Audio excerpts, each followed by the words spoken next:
giving the right gifts without going into debt. That is important for our bank accounts, but also for our relationships. Joining me now with some tips on holiday spending is Dr. Patty Yan. Good morning. Good morning. How are you? I'm doing well, recovering from the holiday week, and you as well, getting the family back to their specific locations. Trains, planes, and automobiles. Oh, yes, I know but how it's that fun. is. Of course, it's always a good time. Well, we're talking about, a lot of people enjoy the shopping during the holiday season, but how can we avoid ending up in fights because of that shopping? Okay, so for a lot of people and women, we're probably more guilty of this than men. I would say so. The holidays are a great excuse to shop, okay? But we have to keep it in perspective. So I have some really easy strategies, and you need to do this with your spouse so you're not fighting later on. The first one is, people think you should create a list. No. Create a budget first. Okay. And I call it the all-in budget. That includes gifts, cards, wrapping paper, any money that is spent during the holiday season that is not normally spent during the regular year. So that's the extra money that comes in. So have a budget in mind with all of those variables, not just the gifts. So come up with the number first. Come up with the number first, the all-in number. And then the second tip is then create your list. But as you're creating your gift-giving list, you also know that that number is not the total number for gifts. It's also including wrapping paper and cards, because that money doesn't fall off the trees. Sometimes you forget about that part, and then you start buying cards and you realize, I just spent 20 bucks. And I'm over my budget. Yeah.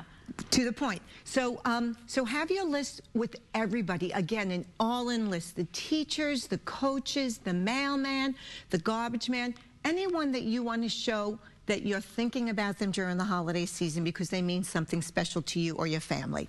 Very, very important. All in. Now, the other thing that happens, though, is that as you're shopping, a lot of times you think of somebody that you may have forgotten about, or somebody gives you a gift and you feel bad for not reciprocating. What should you do in that case? That is a great question, Kim, because it comes up all the time, all the time, especially if there's sales and impulsive purchases. So if you think of somebody, oh my goodness, I forgot the substitute teacher that my daughter just loves.